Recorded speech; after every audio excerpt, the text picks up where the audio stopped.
Already ambulance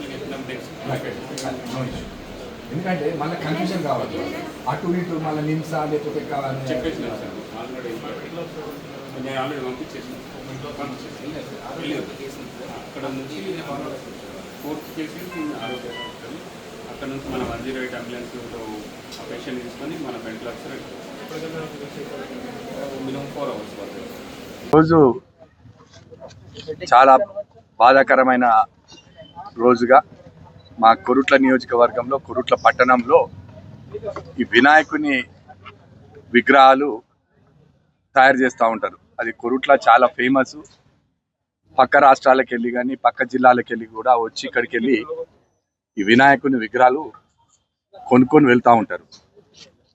అందులో భాగంగా ఆ వినాయకుని, పెద్ద వినాయకుని తయారు చేసి, అది పచ్చిగా ఉంది వినాయకుడు, దాన్ని పెద్ద వినాయకుడిని తీసుకొని పక్క దాంట్లో పెట్టే, ఇంకో షెడ్లో పెట్టేటప్పుడు తయారు చేసి ఇంకో పక్క షెడ్లకు తీసుకెళ్లేటప్పుడు అనుకోకుండా ఆ వినాయకుడు ఏదైతే ఉందో ఆ కరెంటు తీగలకు తలిగి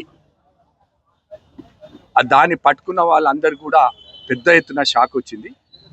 మరి ఆ షాక్ తోటి దాదాపు 8 మందిలో ఇద్దరు మృతి చెందడం జరిగింది. మొత్తం 8 మంది హాస్పిటల్ ఇప్పుడు అడ్మిట్ అయినారు. దాంట్లో ఒక 3 వరంగల్ MGM షిఫ్ట్ చేస్తూ ఉన్నారు ఇమీడియట్గా. మిగతా 5 జగిత్యాల సివిల్ హాస్పిటల్లోనే ట్రీట్మెంట్ జరుగుతూ ఉన్నాయి. వాళ్ళకి ఎందుకంటే కొంత లెస్ దెన్ 30% బర్న్స్ ఉన్నాయి కాబట్టి వాళ్ళు ఇక్కడ ఉన్నారు. మోర్ దెన్ 30% బర్న్స్ ఉన్న వాళ్ళందరినీ కూడా MGM షిఫ్ట్ చేయడం జరిగింది. దీని మీద మేము కలెక్టర్ గారితో మాట్లాడినాం, SP గారితో మాట్లాడినాం. తప్పకుండా మేము కలెక్టర్ గారిని కోరినాం దీని మీద విచారం జరగాలని.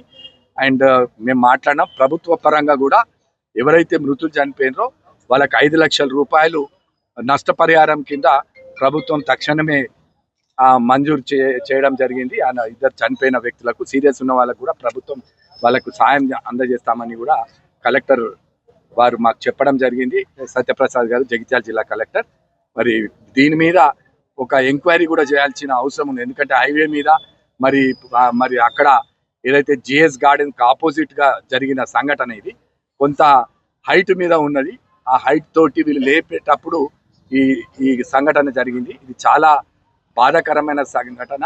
మరి ఎవరైతే చనిపోయిన కుటుంబ సభ్యులకు ప్రగాఢ భూతి మేము తెలియజేస్తూ ఉన్నాం. ఎందుకంటే ఇది చాలా బాధాకరమైన విషయం. ఎందుకంటే మా నియోజకవర్గంలో ఇది ఇంత పెద్ద ఇన్సిడెంట్ జరగడం అన్నది మొదటిసారి. గతంలో పెద్ద రత్నాకర్ రావు గారు, జీవన్ రెడ్డి గారు మంత్రులుగా ఉన్నప్పుడు ఒకసారి ఫార్మర్స్ తోటి ఒక ఇన్సిడెంట్ అయింది, అన్నకు గుర్తున్నది కావచ్చు. అప్పుడు కూడా చాలా మంది, ఒక 5-6 ఫార్మర్స్ చనిపోవడం జరిగింది. దాని తర్వాత ఇది ఇంత పెద్ద ఇన్సిడెంట్ జరిగింది. దీన్ని మేము కూడా ఎంక్వైరీ చేయాల్సిందిగా ప్రభుత్వాన్ని కోరుతా ఉన్నాం. జిల్లా కలెక్టర్ గారిని కూడా, జగిత్యాల జిల్లా కలెక్టర్ని ఇమీడియట్గా దీని మీద ఎంక్వైరీ చేయాల్సిందిగా కోరడం జరిగింది. అన్ఫార్చునేట్ ఇన్సిడెంట్, చాలా దురదృష్టకరమైనటువంటి సంఘటన. అంటే వాస్తవంగా ఈ వినాయకుల విగ్రహాల తయారీలో కొరుట్ల పట్టణం మొదటికెళ్ళి కూడా గుర్తింపు పొందినటువంటి పట్టణం. అంటే ఒక విధంగా ఏదైతుందో మన ఉత్తర తెలంగాణ ప్రాంతం లోపల విగ్రహాల తయారీకి సంబంధించి, అంటే కేవలం జగిత్యాల జిల్లా కరీంనగర్నే కాకుండా ఇతర ప్రాంతాలకు వెళ్ళి కూడా ఇక్కడికి వెళ్ళి వినాయకులను తీసుకెళ్ళడం జరుగుతుంటుంది. తయారీకి సంబంధించి కోరుట్ల పెద్దపట్నం అంటే నిర్వాహకులు ఏదైతుందో ఈ విగ్రహాల తయారీ సందర్భంగా కొంత జాగ్రత్తలు తీసుకోవాల్సి ఉంటుంది.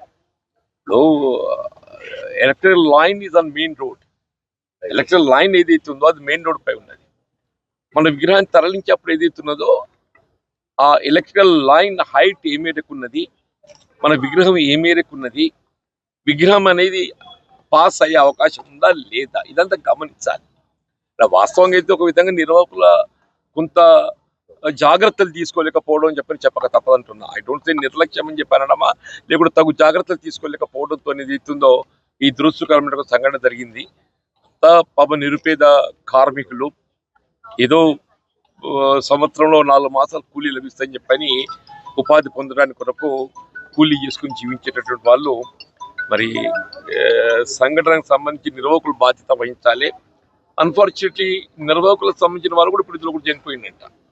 అన్ఫార్చునేట్లీ నిర్వాహకులకు సంబంధించినటువంటి వాళ్ళు ఒక one of the owner in it is also expired in the accident. అంటే ఆయన కూడా స్థానికంగా ప్రమాద స్థలంలో ఉండి ఉన్నాడు అన్నట్టు. దాన్ని బట్టి తెలిసేది ఏంటంటే సరే ఏదేమైనా భవిష్యత్తులో ఈ విధమైన సంఘటనలు జరగకుండా, ప్రమాదాలు జరగకుండా జాగ్రత్తలు తీసుకోవాలి. And they need permission from the municipality. వాళ్ళు ఏదైతుందో అధికార యంత్రాంగంతో అనుమతులు పొంది ఇటువంటి ఒక తయారీ కేంద్రాలను నిర్మించాలి. ఏ అనుమతులు అసలు వీటికి అనుమతులు ఉన్నాయా లేవా? బేసికల్లీ అనుమతులు ఉన్నట్టయితే అనుమతులు ఇవ్వబోయే ముందు ఏదైతుందో మరి కావాల్సినటువంటి ఒక స్థల పరిశీలన కానీ జాగ్రత్తలు ఇవన్నీ కూడా అందులో మెన్షన్ చేయాలి. ఇటువంటి సంగతి మళ్ళీ పునరావృతం కాకుండా ఏదైతుందో అవన్నీ కూడా ప్రభుత్వ పరంగా పరిశీలన చేయాలని చెప్పంటూ నేను మిత్రుడు నరసింహరావు గారు కూడా ఏదైతే తక్షణమే అందుబాటులో ఉండడంతో సంఘటన స్థలాన్ని విజిట్ చేయడమే కానీ ముఖ్యంగా మృతుల కుటుంబాలను ఆదుకోవడం అనేది కూడా ప్రధానమని చెప్పండి. ఆ మృతుల కుటుంబాలను ఆదుకోవడానికి ప్రభుత్వ పరంగా ఇమీడియట్లీ 5 lakhs ఎక్స్రీచా ప్రకటన చేయడం కూడా కొంత వాళ్లకు ఆ కుటుంబాలకు ఓదార్పుగా భావించగలమని చెప్పండి. తక్షణమే ఎక్స్గ్రీషా రిలీజ్ కావాల్సినటువంటి చర్యలు చేపడతాం. సరే ఆఫ్ కోర్స్ ఇక మిగతా ఫార్మాలిటీస్ అయిపోతాయి. ఇప్పుడు ఈ గాయపడ్డ వారిలో ఏదైతుందో ఒక 3 పరిస్థితి కొంత క్లిష్టంగా ఉన్నది. వాళ్ళని ఏదైతే తక్షణమే ఎంజీ మాస్టర్లు వరంగల్ షిఫ్ట్ చేస్తున్నారు.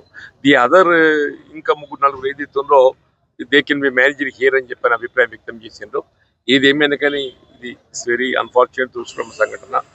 మరి ఇటువంటి సంఘటనలు జరగకుండా జిల్లా అధికార యంత్రాంగం తగు జాగ్రత్తలు చేపట్టాలి. భవిష్యత్తు లోపల ఇటువంటి పునరావృతం కాకుండా ఇది కోరుట్ల పట్టణమనే కాకుండా ఇతర ప్రాంతాల్లో కూడా ఎక్కడ కూడా ఇటువంటి సంఘటనలు జరగకుండా తగు జాగ్రత్తలు చేపట్టాలని చెప్పని గౌరవ జిల్లా కలెక్టర్ గారు ప్రత్యక్షంగా దీన్ని పర్యవేక్షించాలని చెప్పంటూ నేను ఏదైనా మృతుల కుటుంబాలకు సానుభూతి వ్యక్తం చేస్తూ సంతాపం ప్రకటిస్తూ వారి వైద్య సదుపాయం సంబంధించి కూడా జిల్లా కలెక్టర్ గారు ప్రభుత్వ పరంగా ఆర్థికంగా ఏ మేరకైనా కానీ ప్రభుత్వం భరించే సిద్ధంగా ఉందని చెప్పి పేర్కొనడం కూడా గమనించిన విషయం. ఎంఏఎంకు తరలించడమే కాకుండా ఈవెన్ అదర్వైజ్ కూడా ఇది వాళ్ళ ట్రీట్మెంట్ సంబంధించి పూర్తి స్థాయిలో ప్రభుత్వం బాధ్యత తీసుకొని ట్రీట్మెంట్ చేయడం. నమస్కారం అండి.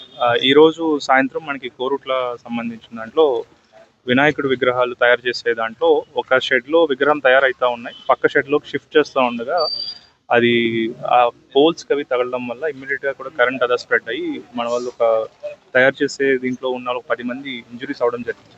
2 డెత్స్ అవ్వడం జరిగింది. ఇప్పుడు బాడీస్ మన దగ్గరే ఉన్నాయి. అవి ఇమ్మీడియట్గా కూడా ఇప్పుడు పోస్ట్ మార్టం చేసి వాళ్ళకి ఫ్యామిలీ మెంబర్స్కి మనము హ్యాండ్ ఓవర్ చేయడం జరుగుతుంది. ఒక 4గురికి మనకి బర్న్స్ అయ్యాయి దీనివల్ల. సో ఈ బర్న్స్కి మనకి స్టేట్ లెవెల్లో బెస్ట్ అనేది మనకి ఉస్మానియాలో ప్లాస్టిక్ అండ్ బర్న్స్ సంబంధించిన వార్డు ఉంది. స్టేట్లోనే బెస్ట్ అన్నారని చెప్పి ఇమ్మీడియట్గా కూడా మనము అంబులెన్సెస్లో అవన్నీ కూడా పంపించడం జరిగింది. ఇంకొక 3.5 hours రీచ్ అవుతాయి. ఆల్రెడీ మనకి ఉస్మానియా సంబంధించిన డిపార్ట్మెంటల్ హెడ్తో కూడా ఇక్కడ మన వాళ్ళు కోఆర్డినేట్ చేసుకుంటూ ఉన్నారు. అండ్ మన జిల్లా నుంచి కూడా ఒక 2 మెడికల్ ఆఫీసర్స్ని కంటిన్యూస్గా వాళ్ళతో పాటు ఉండడానికి కూడా మనము పంపించడం జరిగింది. సో ఈ 4 మెంబర్స్ని కూడా ఇమీడియట్గా కూడా మనం అక్కడ ఉండేటట్టు కేర్ తీసుకుంటాం. మనం ఆఫీసర్స్ కూడా పంపించడం జరిగింది. మిగతా వాళ్ళందరినీ కూడా మనం చూసాము. ఒక 3 మెంబర్స్ అన్నారు, మినిమల్ బర్న్స్ అవి ఉన్నాయి. బేసిక్ ఫస్ట్ ఎయిడ్ అవుతుంది. ఒక పర్సన్ బయటనే పెట్టడం జరిగింది, కొద్దిగా ఓపెన్ ఎయిర్ అదంతా ఉంటుందని. మిగతా మెంబర్స్ లోపల ఉన్నారు. వాళ్ళకి బేసిక్ ఫస్ట్ ఎయిడ్ చేసి ఇమీడియట్గా ఈ రోజు కానీ రేపు కానీ డాక్టర్స్ అడ్వైస్ మీద ట్రామా అనేది ఉంటుంది. బర్న్స్ లేకపోయినా కూడా ఇమీడియట్గా అంత స్కేరీ ఇన్సిడెంట్ చూసారు కాబట్టి ట్రామా ఉంటుంది కాబట్టి ఒక 1-2 days ట్రామా అంతా ఫ్రీ అయిన తర్వాత మనము పంపించడం, వాళ్ళకి డిశ్చార్జ్ చేసి పంపించడం జరుగుతుంది. ఈ ఉస్మానియాలో ఏదైతే వెళ్తున్న నలుగురిలో కూడా ఒక పర్సన్కి కొద్దిగా ఇంజురీస్ స్కేరీగా ఉంది, అది ఆక్సిజన్ లెవెల్స్ పడతా ఉన్నాయి అన్నారు. సో అక్కడ అంబులెన్స్లో కూడా దారిలో కూడా మనం 5 లీటర్స్ ఆక్సిజన్ అనేది ప్రాపర్గా ఫిల్ అయ్యి అన్నీ ఉన్నాయి. సో అటువంటి ఇబ్బందులు ఏమి లేకుండా కూడా అవి ఏమీ జరగకుండా ఉండాలని మేము కూడా దేవుని కోరుకుంటా ఉన్నాం. వాట్ ఎవర్ మనం సైడ్ నుంచి చేయాల్సినవి కూడా మనం పంపించి వీల్ టేక్ కూడా